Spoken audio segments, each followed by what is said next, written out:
Kali ini Boulder benar-benar merasa tidak enak melawan gadis kecil buta. Kedengarannya bagiku kau seperti ketakutan, Boulder. Pemirsa-pemirsa dari balik layar kalian, siapa pengendali udara, bumi, api, air, terkuat gerangan? Ayo, En! Irisan pengendalian udara!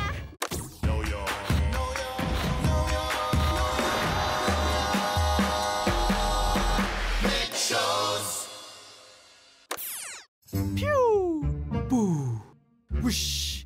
Aku mencoba mengendalikan udara kalau tidak tahu. Maaf, jangan berteriak ya. Halo, dan selamat datang di Know Your Nick Show, acara di mana remaja, anak kecil, orang dewasa yang punya anak, orang dewasa yang kekanak-kanakan, semua dapat tahu lebih banyak soal acara-acara Nickelodeon. Apa ini? Moto kami, makan, tidur, nonton Nickelodeon, ulangi lagi. Ya ampun, penulisnya memang jenius. Ada banyak yang bisa dilihat, yang harus diketahui, jauh lebih dalam diselami. Seperti kenapa mereka tidak saling menyukai, bagaimana mereka komunikasi, apa yang mereka cari, mereka mau kemana. Pikirkan semua yang dapat kalian temukan dengan semua pertanyaan ini, apalagi saat membicarakan Avatar The Last Airbender. Ayo selami setiap elemen dan cari tahu siapa pengendali yang terkuat. Lemur itu, dia pengendali tanah.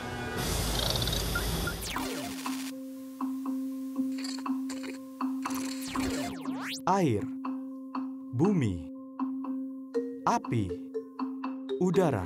Jika kalian bisa mengendalikan satu dari unsur ini, mau yang mana? Kita punya waktu 16 tahun untuk memikirkan ini. Ya, percaya atau tidak, Avatar The Last Airbender dirilis pada tahun 2005. Kalian tahu apa lagi yang dirilis di TV saat itu? Danny Phantom, The Adventures of Jimmy Neutron, Boy Genius, The Wild Thornberrys, Rugrats, Invader Zim. Jika kalian menggaruk-garuk kepala untuk mengingat beberapa di antaranya, ya 16 tahun lalu itu waktu yang lama. Beberapa dari kita bahkan belum lahir. Avatar The Last Airbender tayang di Nickelodeon dari tahun 2005 sampai 2008. Sejak itu, dunia tidak pernah berhenti membicarakannya. Ini salah satu acara yang semakin sering ditonton, semakin banyak yang bisa dihargai. Jadi mari kita mundur dan lihat siapa pengendali terkuat. Dengar aku, Hippo.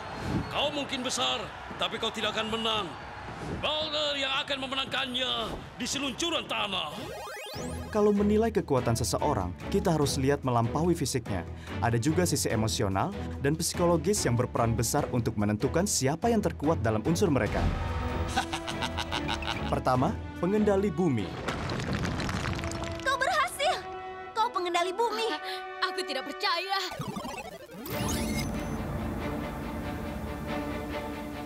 Lihat mereka. Otot, otot, lebih banyak otot. Tapi mereka tidak berdaya melawan dia. Penjahat buta! Dia kecil, dia buta, masih muda. Tapi jangan remehkan dia. Malah, namanya sudah dikenal. Tentu saja dia tangguh. Dia Toph Beifong. Ya, ayo kita langgar peraturan. Kehidupan Toph tidak mudah. Meski dilahirkan dalam kekayaan, orang tuanya merasa sangat malu memiliki anak perempuan yang buta, sampai mereka merahasiakannya. Beruang terbang merupakan simbol keluarga Boifong. Mereka keluarga terkaya di kota ini, bahkan mungkin di dunia. Tapi tidak punya anak perempuan. Bayangkan bagaimana rasanya. Tapi Toph Beifong menolak menerima label yang ditempelkan orang tuanya. Pada usia yang sangat muda, dia pergi sendiri untuk mencari tahu siapa jati dirinya. Kami ganggu program ini untuk menyampaikan pesan penting ini. Kami tidak menganjurkan kabur dari rumah. Ingat apa yang terjadi pada Gary dan Angelica? Pasti ada yang sedih, atau kalian bisa terluka. Jadi, tolong jangan kabur dari rumah. Sekarang kembali ke acara. Toph mungkin dianggap agak kasar dan berada di dekatnya itu susah, tapi dia tidak membiarkan perbedaan dirinya mengganggunya. Bahkan dia mengendalikannya. Tidak, itu bagus juga. Kalian bilang seperti monyet. Mau tahu apa lagi yang bagus? Dengan percaya pada dirinya, dia jadi pengendali bumi yang lebih baik. Karena jangan sampai ada ketidakpastian kalau menyerang lawan. Jika pengendali bumi ragu, bumi tidak akan merespon. Batu bisa juga mengalahkannya. Dengarkan aku, Eng. Ada pilihan dalam bertarung disebut Chi. Itu adalah pilihan saat kau mengarahkan energimu. Netralisasi merupakan kunci dari pengendalian bumi yaitu saat kau menunggu saat yang tepat untuk menyerang. Toph adalah satu dari sedikit orang yang telah belajar cara menguasai Jing netral. Karena dia buta, mendengar, dan merasakan itu cara dia melihat. Sebelum melakukan gerakan apapun, dia akan memperhatikan dengan seksama. Berkat pelajaran pribadinya dengan Badger Mole, Toph manusia pertama yang mempraktikkan indera seismik. Kemampuannya mendeteksi getaran di buminya sangat hebat, sehingga dia menjadi pendeteksi kebohongan manusia yang hidup. Dan pengendali logam pertama. Wow, Toph, kau hebat. Jika kalian penasaran cara dia melakukan ini, itu karena Toph mampu mendeteksi jejak tanah mentah yang masih ada di logam. Dan tanah mentah inilah yang dia kendalikan. Semua pria ini tidak punya peluang sedikit pun untuk mengalahkannya. Kecuali mungkin pria ini. Kau pikir aku pria tua yang penakut? Padahal aku pengendali tanah terhebat yang pernah kau temui. Bumi adalah teman dekat Aang saat kecil dan satu-satunya teman Aang yang masih hidup. Sejak kecil, cara berpikirnya eksentrik tapi brilian, hingga mendapat julukan jenius gila dari Aang. Bumi tidak pernah melatih Aang secara resmi, tapi dia minta Aang menyelesaikan serangkaian ujian yang membingungkan dan menegurnya berulang kali setiap kali dia menggunakan cara berpikir yang normal, standar, dan dapat diprediksi. Semua yang dilakukan Bumi tampak gila, tapi selalu ada alasan. Walau bisa diperdebatkan siapa yang lebih kuat antara Toph dan Bumi, Toph satu-satunya di antara mereka yang menemukan pengendalian logam dan menggunakan indera seismik. Jangan lupa, Bumi pengendali tanah pertama dan tertua, sementara Toph baru berusia 12 tahun. Bayangkan kekuatannya saat usia mereka sama, dia tidak akan bisa terbendung. Dengan pertimbangan itu, kami berikan gelar pengendali tanah terkuat kepada Toph Beifong. Aku pengendali bumi terhebat di dunia. Jangan pernah kalian lupakan itu.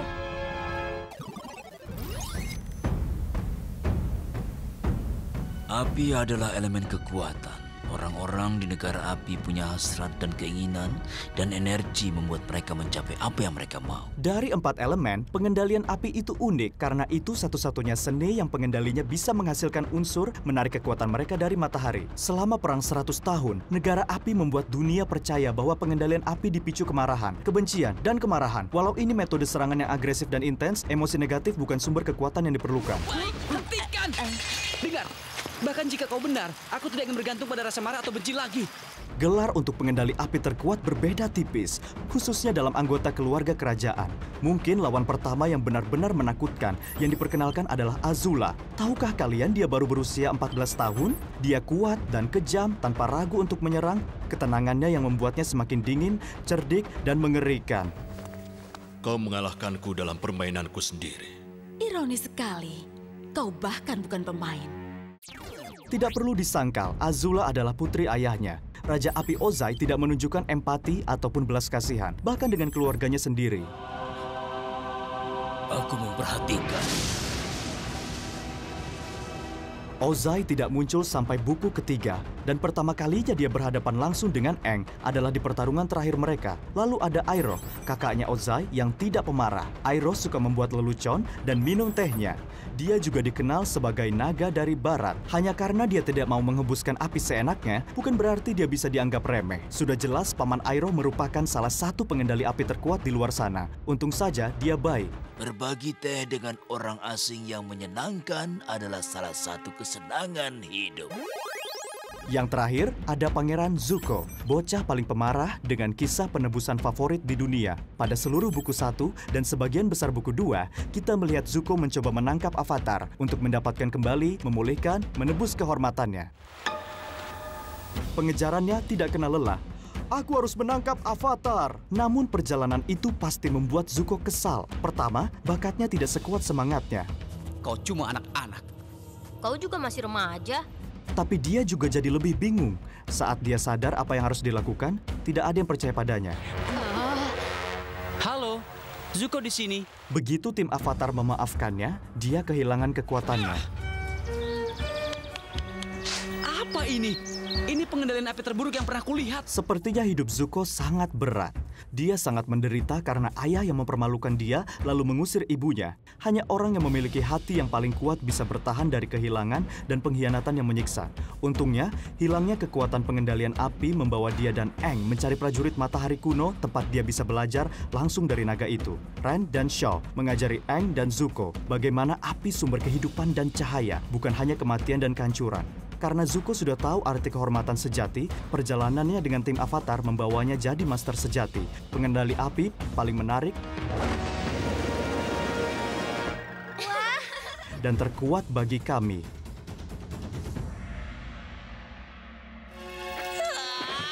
Kenapa sulit sekali untuk menjadi orang baik?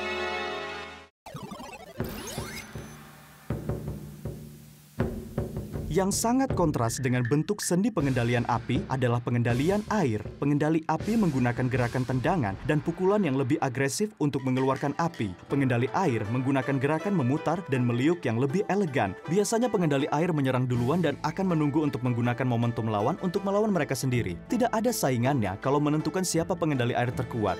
Suara Katara adalah suara pertama yang kita dengar. Itu dengan cepat mengisyaratkan pentingnya Katara sebagai karakter dalam acara ini. Tapi aku percaya, Aang bisa menyelamatkan dunia. Semuanya penting, tapi khususnya Katara. Dia akal sehat kelompoknya. Dia percaya pada Aang. Aang sangat membutuhkannya, entah dia sadar atau tidak. Saat Katara pertama kali menemukan Aang, dia hampir tidak bisa mengendalikan air. Ini karena dia satu-satunya pengendali air yang masih hidup dari suku selatannya dan tidak ada yang mengajari dia. Ingat betapa kesalnya dia saat Aang hampir langsung menguasai seni itu saat dia masih kesulitan? Kau tahu, kunci pengendalian adalah... Bisa kau tutup mulutmu itu? Percaya atau tidak, ucapan bijakmu itu terkadang terlalu tua.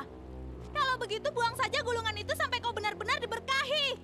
Tapi kurangnya keahliannya saat itu karena dia tidak punya bimbingan dalam bentuk apapun. Begitu dia mencuri dan mendapatkan gulungan pengendali air, dia berhasil menguasai teknik tradisional ini dalam hitungan hari. Dan betapa nakalnya Katara, siapa yang duga dia berani melakukan itu? Aku lebih senang menyebutnya sebagai pedagang beresiko tinggi.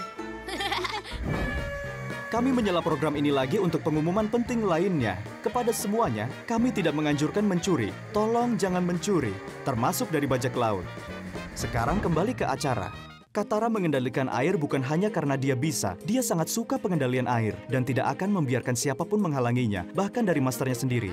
Kalau kau ingin melawanku, aku ada di luar.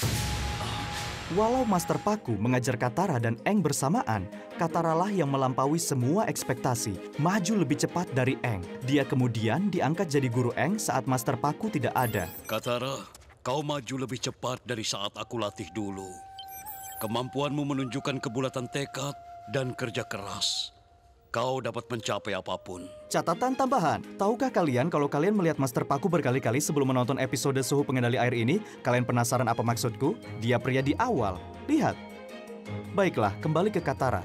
Karena Katara berkeliling dunia bersama Aang, dia mempelajari macam-macam teknik pengendalian air. Setelah menguasai gaya Anggun dan Luwes suku utara, dia belajar tentang pengendalian tanaman dari pengendali air rawa berkabut. Lalu, bertentangan dengan keinginan Katara, Hama memaksanya melakukan pengendalian darah sebagai satu-satunya cara menyelamatkan teman-temannya. Bahkan tanpa diajari, tampaknya Katara punya bakat alami untuk itu, meski itu membuatnya takut. Selamat, Katara. Kau pengendali darah. Penyembuhan adalah keahlian lain yang Katara pelajari sendiri. Yang mengejutkan dirinya, keahlian yang diasah lebih lanjut dengan suku air utara. Seperti yang bisa kita lihat, Katara semakin kuat kemanapun dia pergi. Dia bisa mengendalikan awan, mengendalikan keringatnya sendiri, mengendalikan hujan, bahkan berhasil menghidupkan kembali Aang ketika Azula hampir membunuhnya saat dia dalam keadaan avatar. Katara seperti ibu, saudari perempuan, dan sahabat yang kita semua butuhkan. Dipandu kebaikan hati dan belas kasihannya, kekuatan Katara tumbuh lebih kuat saat membantu orang-orang yang membutuhkan dan dia cintai. Tidak, aku tidak akan pernah meninggalkan orang-orang yang membutuhkanku. Tidak perlu ragu kalau Katara adalah pengendali air terkuat di dunia Avatar The Last Airbender. Oh, Kau ingin tanding ulang? percayalah Zuko, ini tidak akan cukup untuk menandinginya.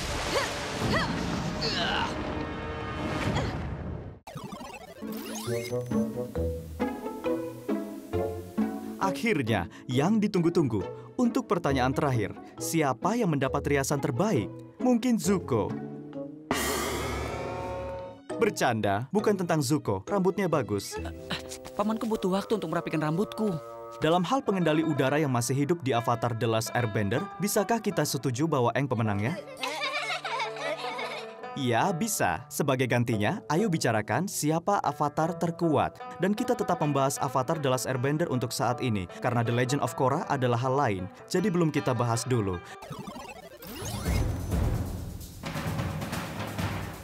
Ada banyak avatar, tapi hanya 3 di antaranya yang ditampilkan dengan jelas di serial ini. Ada juga Kuruk, Yang Chen, dan Zito. Tapi hanya itu yang bisa kita lihat dari mereka. Jadi, fokus utama kita adalah Roku, Kiyoshi, dan Aang. Roku pendahulu Aang dari negara api. Pertama kali kita melihat Roku adalah di kuil udara selatan sebagai patung. Aang langsung mengenalinya tanpa tahu bagaimana atau kenapa. Kebetulan, kuil udara selatan juga lokasi pertama yang dikunjungi Roku untuk belajar pengendalian udara setelah diberitahu identitasnya sebagai avatar. Di sini, dia berteman baik dengan Gyatso, yang kemudian dikenal sebagai Biksu Gyatso, guru Aang, wali, sahabat, dan sosok ayah Aang. Taktik yang menarik, anak muda.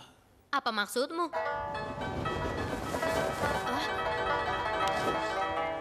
Hei! Terlihat bahagia kan? Setelah beberapa tahun pelatihan, Roku pindah ke suku air utara. Dia merasa pengendalian air menjadi yang paling sulit dipelajari karena gerakannya secara alami bertentangan dengan pengendalian api. Tapi setelah bertahun-tahun pelatihan, dia berhasil menguasai seni itu sebelum menuju ke kerajaan bumi dan menguasai pengendalian tanah. Setelah menjadi avatar yang sejati, Roku kembali ke negara api, bertemu kembali dengan Sojin, sahabatnya, lalu menikah dengan kekasih masa kecilnya. Lalu mereka hidup bahagia selama-lamanya. Tidak. Kita harus membagi kemakmuran ini kepada seluruh dunia. Di tangan kita, dunia akan menjadi kerajaan yang paling berhasil. Kita perluas wilayah kita. Roku bekerja tanpa lelah menyebarkan perdamaian dan menjaga keseimbangan antar 4 negara. Jadi saat dia tahu bahwa Sojin melanjutkan perangnya yang egois dan membangun koloni di dalam kerajaan bumi, Roku marah dan mendisiplinkan Sojin. Aku melepaskanmu atas nama persahabatan kita. Tapi kuperingatkan, jika kau melakukan kesalahan sedikit saja, maka kau akan berakhir selamanya. Ada perdamaian lagi untuk 25 tahun ke depan, sampai letusan gunung berapi dahsyat yang dahsyat memusnahkan pulau asal Roku. Raja Api Sojin melihatnya dan merasakannya dari jarak ratusan kilometer. Dia datang untuk membantu, tapi saat Roku membutuhkan dia, saat itulah kebenaran terungkap. Lalu yang tetap bersamanya sampai akhir dan menuju ke kehidupan berikutnya adalah naganya, Feng. Sebelum Roku, ada Kiyoshi dari Kerajaan Bumi. Kita mengenal sedikit tentang Kiyoshi lebih awal saat tim Avatar mendarat di Pulau Kiyoshi. Karena Aang ingin menunggangi koi raksasa dan malah bertemu dengan sekelompok pejuang wanita yang sangat terlatih.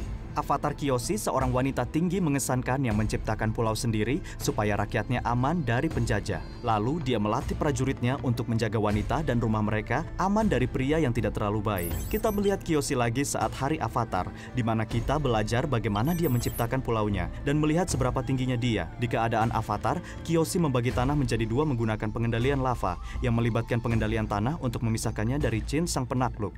Sebelum mengendalikan udara separuh dari semenanjungnya jauh ke tengah lautan, Kiyoshi hidup hingga 230 tahun, menjadikannya avatar yang paling lama hidup, yang berarti dia benar-benar pandai melawan musuh. Lalu tentu saja, kita sampai pada Aang, ahli pengendali udara dan avatar termuda dalam sejarah. Kisahnya adalah salah satu yang paling kita kenal, jadi mari kita lihat beberapa cara dia menduduki puncak. Mungkin Aang adalah pembelajar tercepat yang pernah kita lihat, sementara avatar lain butuh waktu bertahun-tahun untuk menguasai satu seni. Aang berhasil menguasai semuanya dalam waktu kurang dari 1 tahun. Walaupun dia mungkin bukan pengendali terkuat untuk setiap unsur, dia punya keunggulan dalam hal teknik khusus, seperti menggunakan indera seismiknya, pengalihan petir, dan yang paling mengesankan, pengendali energi. Roh dikenal sebagai makhluk menakutkan dengan kekuatan luar biasa. Karena Aang biarawan dan dapat dimengerti lebih spiritual, hubungannya dengan dunia roh membuatnya menjadi pesaing yang lebih tangguh. Ketika Laksamana Zhao mencabut roh bulan dan membunuh Tui, Aang dapat memasuki keadaan avatar dan bergabung dengan roh laut La. Menjadi begitu kuat sehingga dia bisa menghanyutkan seluruh pasukan hanya dengan sapuan tangan, atau lebih tepatnya, sirip. Bagian lain yang tidak boleh diabaikan adalah kekuatan mentalnya. Aang pria tua yang masih muda, kasus usia 112 menuju 12. Dia harus mengambil keputusan dengan mempertimbangkan dunia. Ketika semua orang menyuruh dia untuk membunuh Ozai, benar-benar semua orang, bahkan para avatar masa lalu, dia masih punya kekuatan untuk mempertahankan yang dia yakini, menentang keinginan mereka dan tidak membunuh Ozai, sambil tetap menang. Apa yang sudah kau lakukan padaku? Aku menghilangkan pengendalian apimu. Kau tidak akan bisa menggunakannya untuk menyakiti atau mengancam orang lain. Oh, satu hal lagi. Aang punya semua pengetahuan dan pengalaman dari semua avatar sebelumnya. Jika itu tidak berarti avatar terkuat yang pernah ada, lalu apa?